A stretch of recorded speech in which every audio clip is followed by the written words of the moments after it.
Assalamualaikum warahmatullahi wabarakatuh.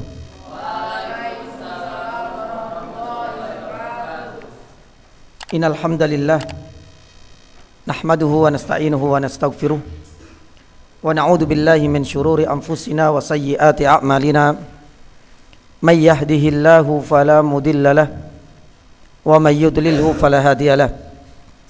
Wa asyhadu an la ilaha illallah wahdahu la syarika lahu ilahul awwalin wal akhirin wa asyhadu anna Muhammadan abduhu wa rasuluh.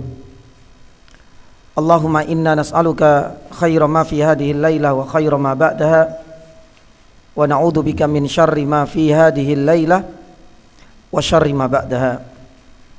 Jamaah dan adik-adikku yang saya cintai, alhamdulillah Allah Subhanahu wa taala pertemukan kita kembali di tempat yang Allah Subhanahu wa taala muliakan ini sebagai wujud begitu besarnya cinta kita kepadanya Azza wa Jalla, begitu tinggi rasa syukur kita atas berbagai kenikmatan dan karunia yang Allah Subhanahu wa taala berikan kepada kita. Maka tatkala kita bersama-sama mengkaji ayat-ayat Allah dan sunnah-sunnah Rasulullah sallallahu alaihi wasallam, sejatinya ini adalah bagian dari rasa syukur kita atas nikmat-nikmat tersebut. Dan nikmat Allah Subhanahu wa taala kepada kita itu sangat beragam dan sangat banyak sekali. Maka satu di antara kenikmatan yang wajib kita syukuri, mengingatkan beberapa hari lagi kita akan menjumpai satu hari yang dikenang oleh masyarakat kita dengan hari kemerdekaan. Dan hari kemerdekaan ini adalah sebuah nikmat. Nikmat merdeka itu adalah karunia yang agung.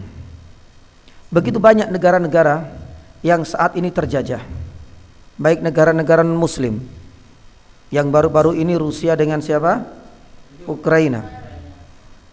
Tentu seluruh penduduk kedua negara mendambakan bisa merdeka, karena nikmat merdeka itu pasti mereka akan merasakan kenyamanan, keamanan, hidup sejahtera. Pun demikian dengan negara-negara muslim yang saat ini belum ada kebijakan dan keputusan apakah memang negara itu dianggap telah merdeka ataukah tidak.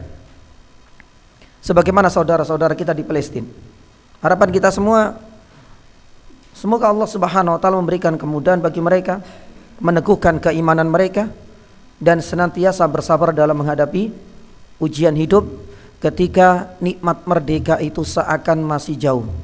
Tapi insya Allah dengan keteguhan dan kekuatan iman, semoga ini menjadi jalan yang akan memudahkan mereka akan bisa menikmati nikmat kemerdekaan, yang akhirnya seluruh penduduk dan saudara-saudara kita di Palestina juga bisa merasakan keamanan, kenyamanan, terutama di dalam beribadah kepada Allah Azza wa Jalla. Maka oleh karena itu, jamaah dan adik-adikku yang dirahmati Allah, pada kesempatan hari ini kita akan mengupas bagaimana kita memaknai rasa syukur itu. Apa sih definisi dari syukur? Dan jenis-jenis cara mensyukuri nikmat itu dengan apa saja? Terus kenapa kita mensyukuri Allah Subhanahu wa taala? Kenapa kita memuji Allah dan tidak memuji yang lain? Adapun yang terakhir, nanti ada beberapa kaidah penting di dalam memahami syukur kepada Allah. Itulah di antara beberapa subtopik yang akan kita ulas biidznillah taala. Jamaah dan ikhwah sekalian dirahmati Allah. Yang pertama, subtopik yang pertama adalah definisi dari apa? Syukur. Apa sih syukur itu? Begitu banyak ulama menjelaskan, menjabarkan syukur. Tapi secara pribadi saya ingin mengutip dan ingin menukil satu pernyataan dari Ibnu Qayyim rahimahullah taala dalam kitabnya Madarij, yakni As-Salikin. Di dalam kitabnya Madarij As-Salikin, Ibnu Qayyim rahimahullah taala menjelaskan apa itu definisi dan pengertian dari yakni syukur. Beliau mengatakan bahwa syukur itu adalah menunjukkan adanya nikmat Allah pada diri seseorang. Jadi menunjukkan, merasakan, menjiwai adanya kenikmatan yang ada pada dirinya. Dan itu dilakukan dengan 3 cara. Jadi ketika seseorang itu merasakan bahwasanya di dalam jiwanya, di dalam dirinya ada kenikmatan karunia dari Allah, yang itu diwujudkan dengan 3 cara. Cara yang pertama, merasakan nikmat Allah itu dengan lisan. Ya, ini yang pertama. Yang kedua, dengan apa? Dengan hati. Dan yang ketiga dengan apa? Dengan seluruh anggota badan. Ini adalah definisinya. Nanti kita akan jelaskan secara lebih rinci bi'idznillah ta'ala. Maka tatkala jamaah dan ikhwah sekalian dirahmati Allah, kita merasakan nikmat pada diri kita, dan itu adalah karunia dari Allah. Baik itu dengan lisan kita, baik itu dengan hati kita, pun demikian dengan anggota badan kita, maka itulah sejatinya kita telah bersyukur atas nikmat yang Allah Subhanahu wa taala berikan kepada kita. Ini adalah definisi dari yakni syukur. Dan saya rasa definisi dan pengertian syukur ketika dilihat dari 3 sisi ini adalah pengertian yang paling kompleks, mencakup yakni segala hal. Seakan dengan mensyukuri nikmat Allah dari 3 sisi inilah seseorang itu mampu benar-benar menjadi pribadi-pribadi yang bersyukur atas nikmat-nikmat Allah Subhanahu wa taala.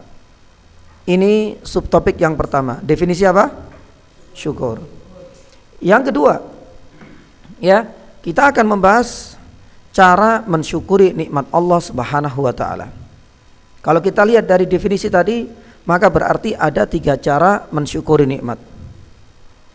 Yang pertama dengan apa? Lisan. Yani dengan lisan. Jadi yang pertama itu adalah dengan hati dulu. Saya ingin mulai dari hati. Seseorang ketika mensyukuri dengan hati, itu harus meyakini beberapa hal. Salah satunya, ketika kita mendapatkan nikmat harta, nikmat sehat, nikmat Islam, cara bersyukur dengan hati, meyakini bahwasanya semuanya ini adalah berasal, bersumber, datangnya dari siapa? Allah. Dari Allah Subhanahu wa taala. Sedangkan manusia ini hanya berikhtiar, hanya berusaha. Dan usaha serta ikhtiar seorang hamba itu bukan penentu 100% apa yang ia dapatkan. Maka oleh karena itu, kalau seandainya kita mendapatkan nikmat sehat hari ini, atau contoh yang lain, ketika kita mendapatkan nilai paling tinggi, nilai istimewa 100%, ranking pertama, nikmat nggak ini? Nikmat. Maka tatkala kita merasakan nikmat yang tersebut, yakinlah, syukurilah nikmat tersebut dengan hati. Itu yang pertama. Bahwa datangnya nikmat kita bisa mencapai puncak prestasi, mendapatkan nilai yang paling tinggi, mendapatkan ranking yang paling pertama, yakinlah bahwasanya itu adalah dari Allah Subhanahu wa taala. Oleh karena itu, Allah Subhanahu wa taala berfirman di dalam surat An-Nahl ayat 53. Wa ma min nikmatin wa ma bikum min nikmatin fa minallah. Maka tidak ada satu kenikmatan apapun yang dirasakan oleh seorang hamba kita semua, kecuali itu datang dari Allah Subhanahu wa taala dalam surat An-Nahl ayat 50 yakni 3. Oleh karena itu, jamaah dan adik-adikku yang dirahmati Allah Subhanahu wa taala, ya, ini adalah hal yang perlu kita camkan baik-baik. Dan mensyukuri dengan hati ini juga banyak yang terlalaikan oleh manusia ketika mereka mendapatkan nikmat. Karena di dalam hati kecilnya selalu bahwasanya nikmat yang saya capai, keuntungan yang saya dapatkan, prestasi yang saya gapai, ini kadang-kadang terlintas dalam hati kita, ini adalah buah murni dari usaha dan ikhtiar saya. Hati-hati. Ini bisa menyebabkan seseorang itu kepada kekufuran dan kesyirikan. Maka oleh karena itu, jamaah dan ikhwah sekalian dirahmati Allah, seandainya, lah ini para ulama mengatakan, seandainya keuntungan dan rezeki yang kita dapatkan dari bisnis kita, seandainya prestasi, maaf ya, yang kita dapatkan itu murni dari usaha kita dan ikhtiar kita, ya, tentu satu, warung kopi yang buka 24 jam, yang tidak ada waktu tutup dan berhentinya, seharusnya mereka adalah orang yang paling kaya, yang paling banyak dapat apa? Uang, rezeki, keuntungan, laba. Tapi kenyataannya saya nggak ingin mendiskreditkan, saya nggak ingin merendahkan profesi buka warung kopi. Tapi kenyataannya mereka masih berada di jajaran ekonomi menengah ke bawah. Bahkan terkadang kita jumpai orang-orang yang kaya raya, masuk 10 besar orang kaya sedunia. Itu belum kita pernah dengar salah satunya itu punya ratusan warung kopi, itu kayaknya enggak. Padahal mereka bukanya 24 jam non stop. Sedangkan orang-orang yang kaya raya kadang-kadang ya, perusahaannya itu enggak sampai 24 jam. Nah, ini membuktikan bahwasanya rezeki yang diberikan oleh Allah Subhanahu wa taala itu bukan murni 100% dari usaha manusia. Karena untuk masalah rezeki itu sudah dibagi-bagi sama Allah Subhanahu wa taala. Karena kalau seandainya ditentukan oleh usaha, tentu sekali lagi mereka adalah orang yang paling berhak untuk mendapatkan kekayaan paling banyak. Sama juga dengan antum. Terkadang subhanallah Ustaz, ya, juara pertama ranking paling atas di sekolah kami itu si Fulan, si Ahmad misalnya. Tapi kalau belajar itu cuma 5 menit. Sedangkan kita belajarnya sampai nggak tidur malam. Hasilnya ranking kita paling buncit, paling bawah.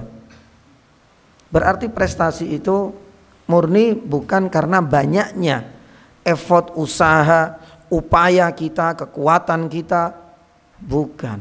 Itu hanyalah sebagai sebab, itu hanyalah sebagai usaha. Adapun yang menentukan prestasi kita sampai yakni pada nikmat, ya, mendapatkan kecemerlangan dalam dunia pendidikan misalnya, itu adalah karunia dari Allah Subhanahu wa taala. Lah, oleh karena itu ikhwas sekalian dirahmati Allah Subhanahu wa taala, cara mensyukuri nikmat yang pertama dengan apa? Dengan hati. Yakinlah. Jangan sampai kemudian ya kita menyombongkan dirinya, karena itu adalah efek dari kita menyandarkan sebuah nikmat itu kepada usaha kita. Pasti akan muncul penyakit-penyakit sombong, angkuh, ujub, bangga diri. Satu contoh. Ketika seseorang itu dapat ranking pertama, kemudian merasa dirinya, contohlah saya, kalau belajar itu harus metenteng, ya, kalau belajar itu harus rajin, pasti merasa dirinya akan sombong, paling benar, paling tinggi, paling mengerti. Lah, ini sudah ada indikator, ada tanda-tanda petunjuk bahwasanya apa? Ya, orang ini menisbatkan sebuah nikmat itu kepada usahanya murni, bukan kepada Allah Subhanahu wa taala. Ini yang pertama, dengan hati. Cara bersyukur yang kedua dengan apa? Dengan lisan. Ya, ini yang paling banyak sebenarnya. Karena seringkali kita mengucapkan dengan lisan itu. Salah satunya dengan ucapan apa? Alhamdulillah, itu paling minimal. Tapi bukan hanya batasan alhamdulillah cukup untuk mengungkapkan rasa syukur, tidak. Kita harus banyak untuk memuji Allah Subhanahu wa taala. Kita harus menggunakan lisan ini untuk berzikir, mengingat kepadanya. Kita harus menggunakan nikmat lisan ini untuk membaca Al-Qur'an. Itu adalah wujud dari kita bersyukur atas berbagai nikmat dan karunia yang Allah Subhanahu wa taala berikan kepada kita. Jadi tidak hanya alhamdulillah, lisan kita ini selalu terbasai dengan zikir-zikir dan bacaan ayat suci Al-Qur'an. Itulah tanda kita mensyukuri nikmat dengan apa?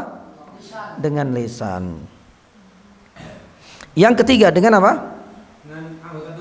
Dengan anggota tubuh, dengan anggota badan kita. Dan ini sebagai penyempurna dari kita mensyukuri nikmat Allah. Caranya bagaimana kita mensyukuri nikmat Allah ini dengan seluruh anggota badan? Kalau dengan hati tadi kita menisbatkan, menyandarkan nikmat pada Allah. Dengan lisan kita selalu mengingat Allah dengan bacaan, dengan zikir, dengan ucapan alhamdulillah. Kalau dengan anggota badan diwujudkan dengan apa? Dengan apa? Bagaimana kita mensyukuri dengan anggota badan kita? Satu, dengan sholat. Intinya dengan semua bentuk ibadah kepada Allah. Ketika kita diberikan nikmat sehat, manfaatkan untuk belajar, menghafalkan Al-Quran, untuk kemudian sholat malam, untuk kemudian berpuasa, untuk datang ke kajian. Semua bentuk ibadah yang kita lakukan itu adalah bagian dari bentuk syukur dengan seluruh anggota badan. Jadi kalau memang kita ingin menjadi hamba-hamba Allah Subhanahu wa taala yang bersyukur dengan anggota badan, tunjukkan dengan berbagai macam ibadah. Nah, itulah di antara 3 cara mensyukuri nikmat Allah. Dengan hati, dengan lisan, pun demikian dengan seluruh anggota badan. Ini poin yang kedua. Adapun poin yang ketiga sekarang. Ya.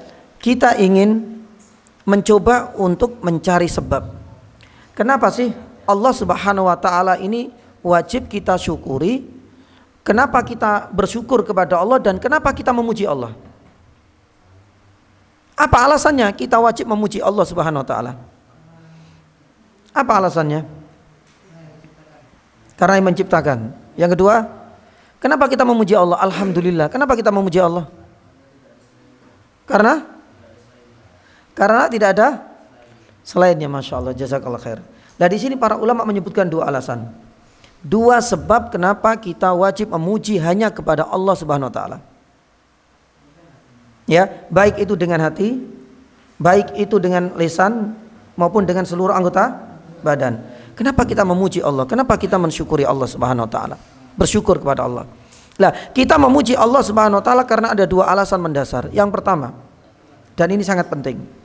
Kita memuji Allah Azza wa Jalla itu karena kesempurnaan zat, kesempurnaan sifat, kesempurnaan nama-namanya, dan kesempurnaan perbuatan-perbuatan Allah.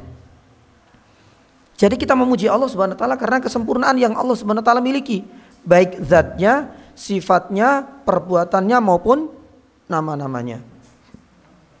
Maka disinilah kemudian kalau kita pernah membaca ucapan talbiyah yang dibaca oleh orang yang umrah atau haji, itu gimana talbiyah itu?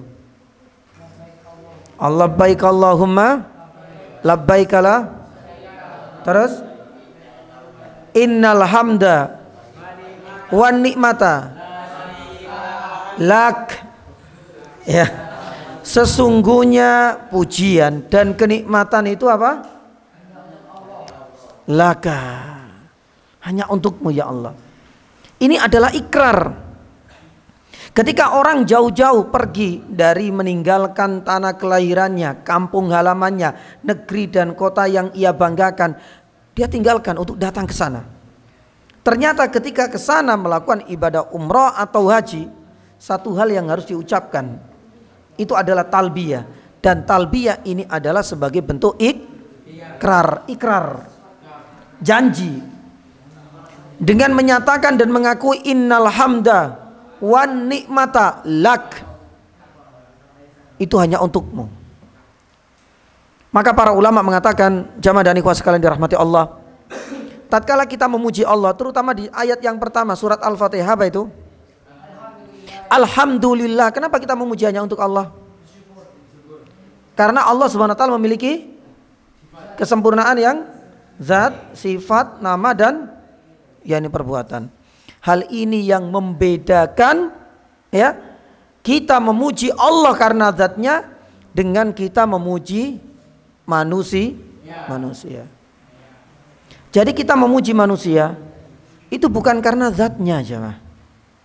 Kadang-kadang kita memuji ketampanannya, kadang-kadang kita jumpai orang memuji prestasinya, kadang orang itu memuji kekayaannya, kadang orang itu memuji martabat dan harkatnya, kadang orang memuji nasab dan keturunannya. Tapi para ulama mengatakan bahwasanya sebab yang menjadikan orang saling memuji satu dengan yang lain itu bukan karena zatnya, tapi karena apa? Karena Allah Subhanahu wa taala memberikan kelebihan kepadanya sehingga banyak orang yang memujinya. Ketika teman kita itu menjadi ranking pertama, itu bukan karena murni usaha dia, itu karena Allah Subhanahu wa taala memberikan kelebihan dia, kecerdasan. Yang akhirnya dengan kecerdasan dia sampai pada puncak prestasi yang menjadikan banyak orang itu salut memuji orang dan anak tersebut. Pun demikian, ketika orang itu memuji tetangganya yang kaya raya maupun kegantengannya, itu adalah nikmat itu adalah pemberian dari Allah.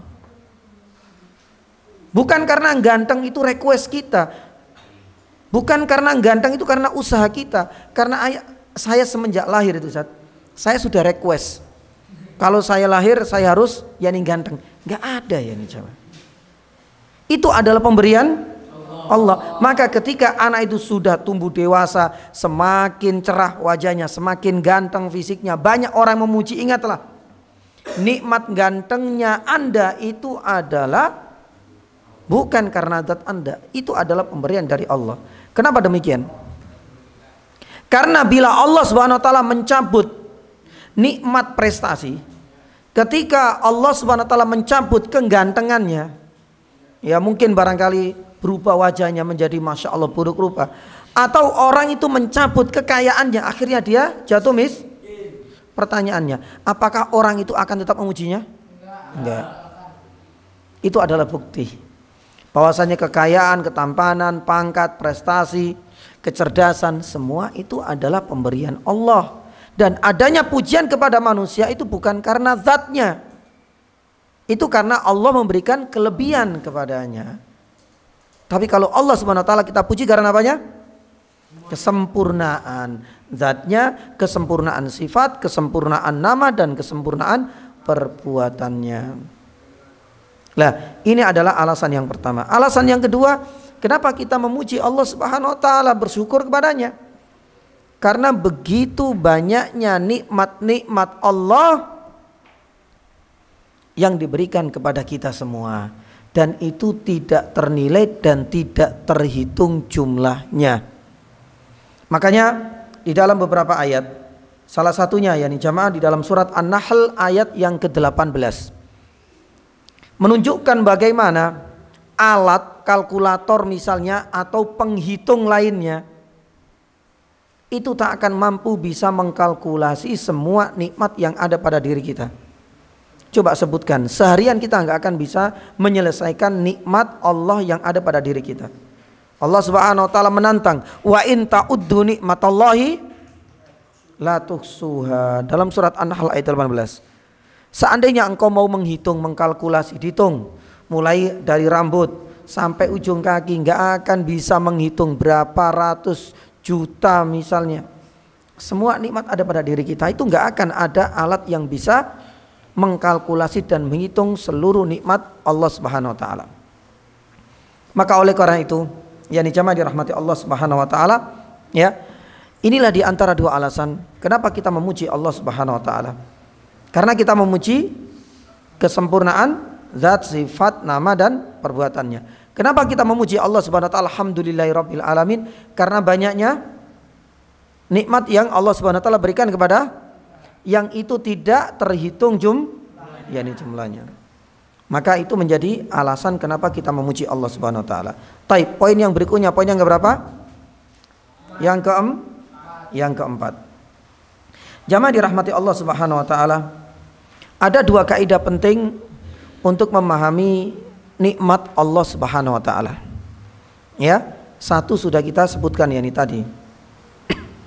Jadi ada dua kaidah penting di dalam kita memahami nikmat Allah. Nikmat Allah ini kan beragam, oke. Tapi masalahnya kita harus memahami kaidah dasar untuk memahami nikmat Allah ini.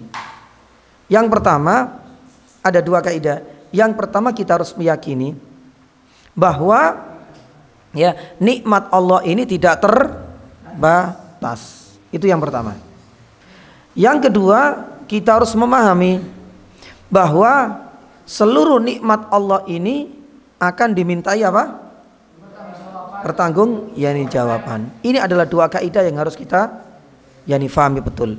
Yang pertama, Nikmat Allah Subhanahu wa taala ini tidak terbatas. Ya, bahkan terkadang nikmat yang kita anggap kecil itu ternyata sangat urgen dan sangat besar kalau kita lihat dari sudut pandang yang berbeda. Itu menunjukkan apa? Nikmat Allah itu Masya Allah tidak bernilai, saking banyaknya, tidak terhitung jumlahnya. Saya ingin bercerita, mau? Taib. Harun ar-Rasyid ini adalah salah satu khalifah. Dia punya gurunda, punya syekh, ya, yang bernama Ibnu Samak. Ibnu Samak ini, jamaah yang dirahmati Allah Subhanahu wa taala, pernah menguji Harun ar-Rasyid tentang pentingnya kita mensyukuri nikmat Allah. Lah, kala itu Ibnu Samak, ya coba. Ibnu Samak ini minta kepada Harun ar-Rasyid, cobalah ya Amirul Mukminin, ambilkan segelas air. Coba kita lihat. Ketika sudah diambilkan segelas air, Ibnu Samak kemudian berkata, minumlah segelas air itu meskipun hanya seteguk. Ketika air minum itu diminum seteguk, apa yang disampaikan oleh Ibnu Samak? Wahai Amirul Mukminin, seandainya ya seteguk air itu tidak mungkin engkau dapatkan kecuali harus ditebus dengan seluruh hartamu, harus ditebus dengan tahta, jabatan, dan apa yang kau miliki dari istanamu. Seandainya segelas air dan seteguk air tersebut harus ditebus dengan dunia dan seisinya, Anda mau enggak? Seandainya air di dunia itu cuma hanya seteguk tok, hanya satu gelas tok, Anda mau enggak menebusnya? Tentu aku mau, wahai gurundaku yakni tercinta. Ya, karena memang air minum mungkin kita anggap biasa, tapi dalam kondisi tertentu ini menjadi suatu yang luar biasa. Coba kita lihat saudara-saudara kita di musim kering, musim kemarau berkepanjangan, ya, terutama di daerah Afrika. Subhanallah, jangankan untuk sekedar mandi, untuk hanya mendapatkan air bersih saja mereka enggak mampu. Kita subhanallah mandi tetap, hai musim hujan, musim kemarau, mandi bebas, air minum pun yani mudah. Disinilah kita akan bisa merasakan nikmat air kalau kita melihat dari sudut pandang yang berbeda, ketika kita melihat orang-orang yang lain sangat membutuhkan air tersebut. Lah, ini pesan pertama dari Ibnu Samak kepada Amirul Mukminin Harun ar-Rasyid. Harun ar-Rasyid, engkau saat ini menikmati semua dunia seakan ada dalam genggamanmu. Yang namanya air pun engkau bisa langsung tinggal request kepada ajudan, ajudan langsung mengembalikan, langsung kemudian mengambilkan. Tapi coba lihat, segelas air seandainya itu satu-satunya di dunia dan tidak akan mungkin didebus kecuali dengan seluruh harta yang kau miliki dan dunia seisinya, apakah engkau mau? Pasti. Karena air ini adalah salah satu di antara sumber kehidupan manusia. Tayyib. Dilanjutkan oleh Ibnu Samak. Coba kita lihat pesan kedua. Wahai Amirul Mukminin, seandainya setelah engkau minum air ini ternyata engkau nggak akan bisa mengeluarkan, artinya engkau terhalangi untuk buang hajat, buang air kecil nggak bisa. Setelah engkau minum ini, tersisa nggak? Tersisa nggak? Tersiksa. Habis minum, habis makan nggak bisa BAB, nggak bisa buang air kecil, tersisa nggak? Kata Ibnu Samak, seandainya engkau merasa tersiksa, nggak bisa buang air kecil setelah engkau minum ini, kecuali engkau harus menebus dengan dunia dan seisinya, seluruh kekayaanmu itu harus engkau jadikan tebusan untuk bisa hanya sekedar buang air kecil, engkau mau nggak? Pasti, wahai gurundaku tercinta. Karena ini adalah sebuah kebutuhan. Kita nggak hanya sekedar makan minum, tapi bagaimana nikmatnya kita bisa buang air kecil dan buang air besar. Dari dua pesan ini ditutup dengan satu kalimat yang menjadikan Harun ar-Rasyid akhirnya menangis. Ya, apa itu? Wahai Amirul Mukminin Harun ar-Rasyid. Dan ini mudah-mudahan kita bisa menjadikan kisah ini sebagai inspirasi dalam kita berkehidupan agar kita selalu mensyukuri nikmat Allah. Dari dialog ini kita bisa ambil kesimpulan, wahai Amirul Mukminin, ternyata segelas air ini tidak lebih berharga daripada seluruh apa yang engkau miliki ini. Sekalipun engkau tinggal di istana, semua layanan sudah ada, semua ajudan siap untuk membantumu, tapi ternyata semuanya tidak bisa dibandingkan dengan nikmat bisa minum air, nikmat bisa buang air kecil. Karena kenyataannya kalau seandainya engkau nggak bisa minum, engkau mau menebusnya dengan seluruh harta. Ketika engkau nggak bisa buang air kecil, ternyata engkau mau juga untuk menebusnya dengan seluruh kekayaanmu. Ini menunjukkan apa? Satu hal yang kecil terkadang itu menjadi nikmat yang besar. Akhirnya kemudian Harun ar-Rasyid menangis. Maka oleh karena itu jamaah yang dirahmati Allah, ini adalah kaidah yang pertama, bahwa nikmat Allah tidak terbatas. Ya kita harus mensyukuri. Makanya para ulama mengatakan bahwasanya syukur itu tidak hanya berlaku ketika kita ketika kita mendapatkan nikmat. Sampai dalam kondisi kita itu tertimpa musibah, itu selayaknya kita harus bersyukur. Meskipun ini berat, meskipun ini sebenarnya adalah tingkatan yang paling tinggi. Loh Ustaz, bukannya kalau seandainya kita terkena musibah harus sabar. Sabar itu tingkatan wajib paling bawah. Karena ada tingkatan yang lebih afdol, lebih baik daripada sabar. Apa itu? Ridho dulu. Ridho itu tingkatannya ada yang lebih tinggi darinya, yaitu apa? Syukur. Jadi ada tingkatan, ya, ada 3 tingkatan yang harus ditunjukkan oleh seorang muslim ketika tertimpa musibah. Yang pertama sabar, itu memang kewajiban. Tapi ada yang lebih afdol, bila mana kita menyikapinya dengan ridho. Dan yang paling afdol itu ketika tertimpa musibah kita bersyukur atas nikmat tersebut. Loh kok bersyukur gimana toh? Subhanallah, masih hidup. Jadi kita melihatnya dari sudut pandang yang lain.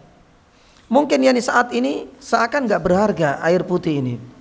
Tapi kalau kita melihat dari sudut pandang yang lain, saudara-saudara kita, orang-orang manusia di belahan sana, di dalam musim kemarau mereka tidak bisa mendapatkan air ini. Ini menjadikan nikmat ini menjadi nikmat yang luar biasa. Pun demikian, di saat kita mendapatkan musibah, ya Allah hari ini Ustaz, saya terjatuh habis sepeda, dengkul lutut saya berdarah. Lah, tingkatan sabar itu wajib.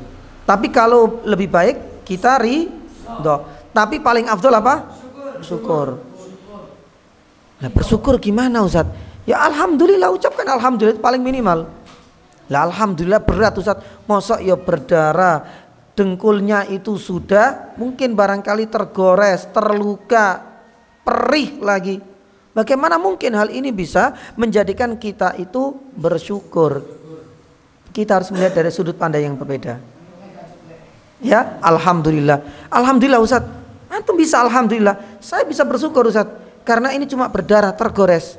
Kemarin tetangga saya main sepeda, jatuh, subhanallah, patah. Lebih parah mana? Malah kemarin Ustadz jatuh itu sudah nggak bisa sepedaan lagi, dia harus diamputasi, waliyadzubillah. Lebih parah lagi. Ada kemarin yang jatuh sudah tinggal nama saja Ustadz. Lah inilah bagaimana kita itu akan merasakan syukur, ya, ketika sekalipun tertimpa musibah. Kalau kita melihat dari sisi dan sudut pandang yang berbeda, maka bersyukur ya. Makanya Nabi SAW itu selalu memuji Allah, alhamdulillah. Ketika mendapatkan nikmat, alhamdulillahilladzi binikmatihi tatimmus sholihat. Hafal enggak? Alhamdulillahilladzi binikmatihi tatimmus sholihat. Ini kalau dapat nikmat. Alhamdulillahilladzi binikmatihi tatimmus sholihat. Taib, ulangi. Alhamdulillah illadzi binikmatihi. Terus tatimmus sholihat. Ini kalau mendapatkan nikmat. Alhamdulillahilladzi binikmatihi tatimmus sholihat. Segala puji ketika dapat nikmat ini, segala puji bagi Allah yang dengan kenikmatannya itu seluruh amalan telah disempurnakan oleh Allah Subhanahu wa taala. Ini adalah doa yang selalu diucapkan oleh Nabi ketika mendapatkan karunia, nikmat, rezeki dan sesuatu yang menjadikan hati Nabi bahagia. Tapi di saat Nabi Shallallahu alaihi wasallam mengalami kesusahan, mendapatkan musibah, kekalahan dalam perang misalnya, Nabi Shallallahu alaihi wasallam juga tetap memuji siapa? Allah. Doanya apa? Alhamdulillah. Ketika kena musibah, alhamdulillah ala kulli hal. Alhamdulillah ala kulli hal. Alhamdulillah ala kulli hal. Hafal ya insyaallah ya. Nah, coba kita lihat ya, segala puji bagi Allah dalam kondisi apapun. Nabi Shallallahu alaihi wasallam tetap memuji Allah. Maka jangan sampai kemudian tatkala kita terkena musibah, kesandung batu, ya, jari kaki berdarah, kemudian keluar semua sumpah-sumpah serapah, nama hewan semuanya yang ada di kebun binatang keluar dari mulutnya. Enggak. Ya, tetap yang kita puji siapa? Allah. Di saat mendapatkan nikmat tadi doanya apa? Allah. Doanya di bini tatimus. Ketika mendapatkan musibah, alhamdulillah ala kulli hal. Taib. Jadi ini yang pertama. Ya, kaidah yang pertama dalam kita menyikapi memahami nikmat Allah, kita harus yakin bahwa seluruh nikmat Allah itu tidak terbatas, saking banyaknya jumlahnya. Ya, maka setiap apa yang mengenai kita, baik itu adalah nikmat sekecil apapun, sekalipun itu musibah, selayaknya kita sikapi dengan apa? Syukur. Ya, syukur. Ya. Yang kedua tadi kita sampaikan, kaidah yang kedua apa tadi? Semua nikmat Allah itu akan dimintai pertanggungjawaban. Allah Subhanahu wa taala firman dalam surat At-Takatsur ayat yang ke-8. Ayatnya apa? At-Takatsur ayat yang ke-8. Dihitung dulu. Surat At-Takatsur ayat yang ke-8 apa?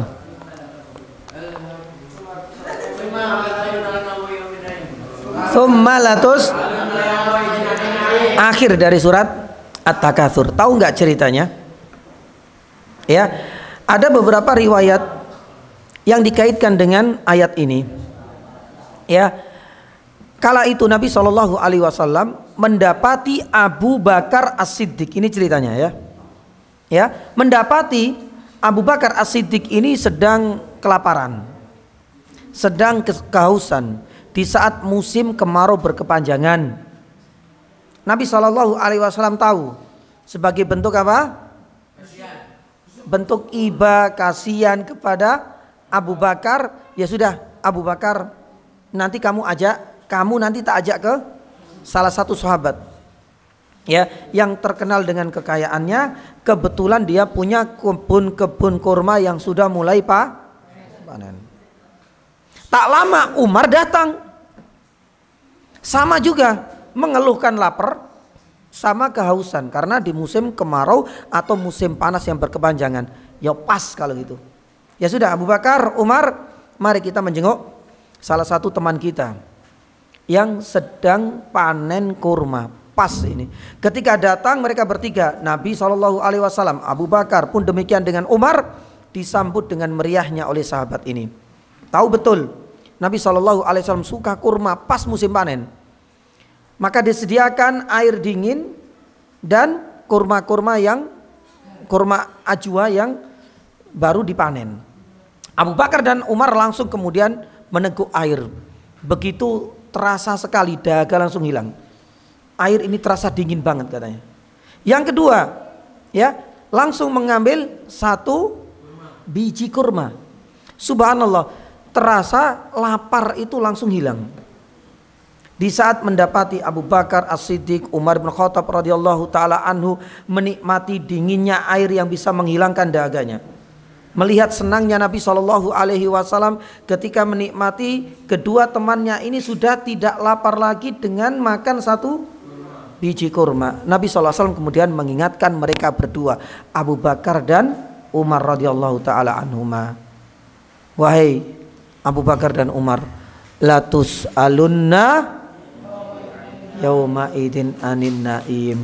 Abu Bakar langsung menangis. Artinya apa? Tsumalatus alun yauma idin anin naim. Kelak kenikmatan ini juga akan dimintai LPJ-nya, akan dimintai pertanggung yakni jawabannya. Padahal Abu Bakar itu nggak merasa sama sekali, ya cuma seteguk air kayak gini. Cuma makan satu kurma, tapi Nabi SAW sudah mengingatkan, ini termasuk naim. Latus alunna, kalian akan dimintai pertanggungjawaban. Apakah engkau mendapatkan dengan cara yang halal atau dari cara yang haram? Itu juga bagian dari pertanyaan-pertanyaan.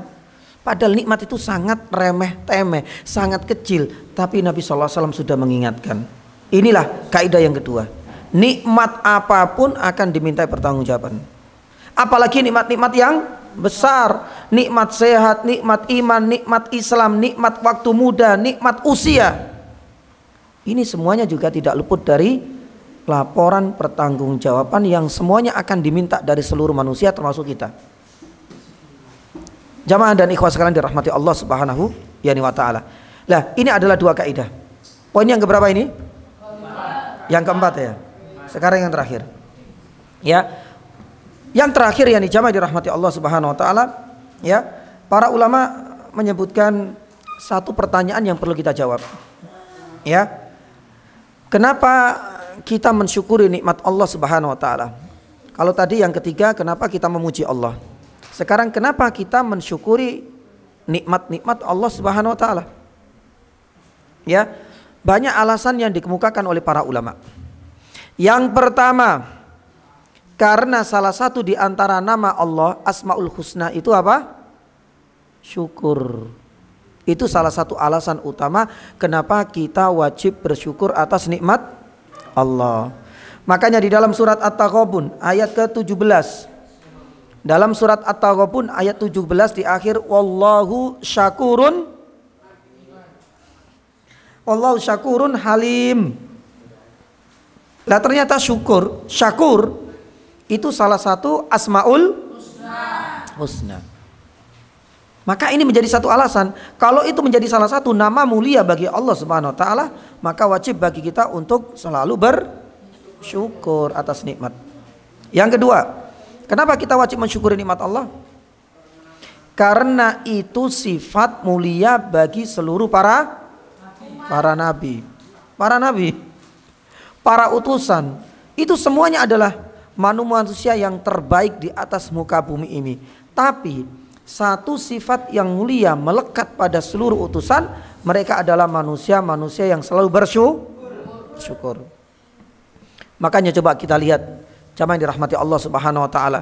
Nabi Shallallahu alaihi wasallam membuktikan rasa syukurnya ketika diganjar oleh Allah akan masuk di surga paling mulia, paling tinggi.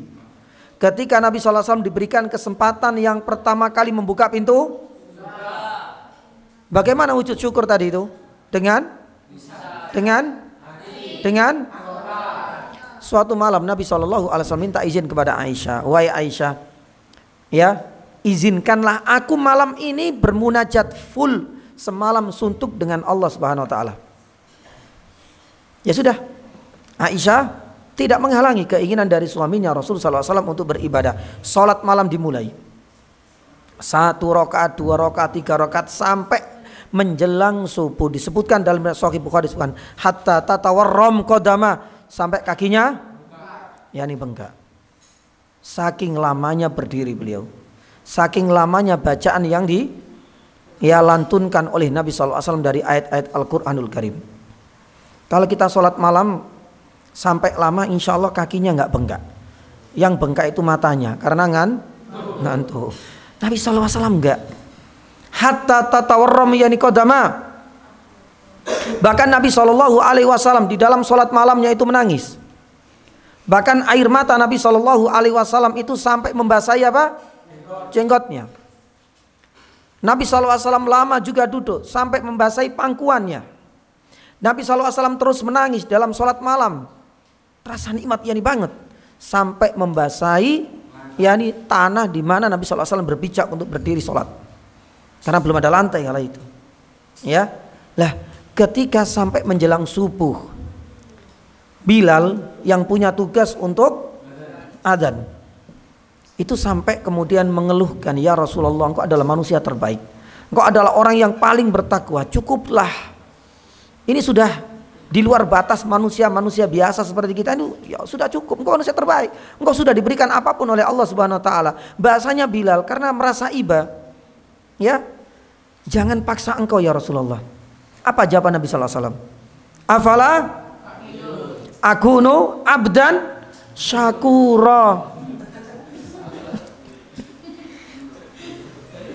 Wahai Bilal, redaksi yang lain itu ngomongnya ke Aisyah. Wahai Aisyah, apakah engkau gak senang kalau seandainya aku menjadi manusia dan hamba Allah yang afala abdan syakura, yang bersyukur. Ente gak senang kalau aku jadi orang yang bersyukur? Ya pasti senang ya Rasulullah. Lah ini salah satu bentuk wujud syukurku. Apa itu? Sholat malam. Bagi Nabi SAW bengkak kaki itu bukan masalah. Karena Nabi SAW sudah diberikan kelebihan oleh Allah. Sholat itu adalah penyejuk jiwa, pelipur lara. Makanya dalam sebuah riwayat Nabi SAW, ketika dalam kondisi capek, berat, penat, karena Nabi SAW ngurusi banyak. Kalau antum kan ngurusi diri sendiri, ya kan, mau mandi serah, mau sekolah ya kalau malas-malasan ya terserah. Nabi SAW ngurusinya banyak, ngurusi istri, istrinya banyak, ngurusi anak, anaknya juga banyak, ngurusi sahabat, ngurusi umatnya, ngurusi pemerintahannya, ngurusi orang-orang non muslim, ngurusi orang-orang munafik dan orang-orang Yahudi. Pikirannya Nabi SAW bercabang-cabang. Tapi coba kita lihat, kana idza fazi'ahu amrun sholla. Tapi Nabi SAW punya tempat pelarian. Di saat Nabi SAW penat, capek, galau, macam-macam, larinya kemana? Ke masjid, sholat. Jadi nggak ke pelesiran, ke pantai, ke puncak gunung, ke mall, healing. Healingnya Nabi SAW pakai apa? Pakai sholat, sujud. Wah, kalau kita habis ujian suruh sholat ya nggak tumak nina, nggak khusyuk Ustaz. Itu karena kita belum terbiasa. Makanya biasakan bisa mendapatkan sensasi, nikmat, khusyuknya, tumak ninanya sholat itu. Jangan langsung sholat ngambil intinya tok. Pengen sholat duhur langsung, ini pas duhur, pas qomat aku sholat, ya nggak akan bisa merasakan apa? Nikmat. Tapi ketika kita sudah mendengar adzan berkumandang jawab, ini muqaddimah, segera ambil air wudhu, ini untuk menjiwai. Kemudian datang lebih awal, sholat ini semuanya adalah warming up, ini pemanasan. Karena intinya itu nanti di sholat duhur. Lah nih habis main bola macam-macam, adzan engko wae. Wudune nanti kalau menjelang qomat baru lari, langsung Allahu Akbar. Pikirannya masih apa? Mikir skor. Bolanya tadi ditaruh mana? Macam-macam pikirannya. Dia nggak akan bisa khusyuk. Maka nikmatilah kesempatan yang Allah SWT berikan. Mulai menjawab adzan, kemudian lebih awal berwudu, datang ke masjid juga, kemudian sholat sunnah. Ini semua adalah warming up, pemanasan, sama kayak main bola. Main bola nggak usah pemanasan Ustaz. Nanti kalau sudah dipanggil sama diprit sama apa? Wasit saya masuk, nggak akan bertahan lama.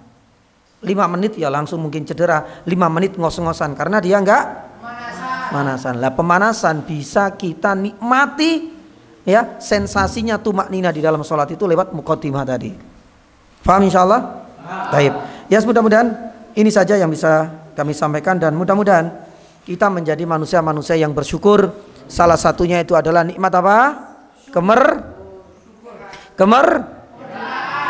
Nikmat enggak tadi? Ya, nikmat. Tapi nikmat kemerdekaan ini harus kita wujudkan dengan 3 cara. Yang pertama dengan lisan, alhamdulillah. Karena kalau kita lihat banyak orang-orang di luar sana itu belum bisa menerima, belum merasakan kenikmatan merdeka, masih terjajah. Yang kedua dengan hati. Kemerdekaan ini bukan murni jerih payah 100% para pahlawan kita. Tapi ini adalah apa? Karunia dari Allah Subhanahu wa taala. Begitu banyak negara-negara semua artileri militernya kuat, tapi ternyata belum merdeka-merdeka, itu banyak. Berarti kemerdekaan itu adalah karunia Allah. Yang ketiga dengan apa? Wujudnya apa? Nikmat kemerdekaan. Semakin kita itu dekat dengan Allah, jangan kemudian nikmat merdeka ini malah kadang-kadang ikut-ikutan acara malah nggak sholat. Jangan ya. Sampai sholatnya malah nggak, kelupaan. Loh, ini bagaimana? Ini bagian dari kita merayakan kenikmatan nikmat merdeka. Nikmat merdeka ya harus semakin dekat dengan Allah, bukan malah sholat ditinggalkan. Kadang-kadang kita juga miris, agak sedikit kecewa dan kecewa banget sebenarnya. Ketika ingin merayakan nikmat kemerdekaan, karunia dari Allah, ternyata malah ikut acara-acara yang menampilkan membuka Allah. Loh, bagaimana kita bersyukur dengan berbuat ini bukan syukur namanya, ini durhaka atas nikmat Allah. Ya mudah-mudahan ya apa yang kami sampaikan sedikit memberikan bekal kita untuk bisa menikmati kemerdekaan. Subhanallah, asyhadu an la ilaha illa anta astaghfiruka wa atubu ilaik. Wa sallallahu ala nabiyyina Muhammadin wa ala alihi washabihi wasallam. Assalamualaikum warahmatullahi wabarakatuh.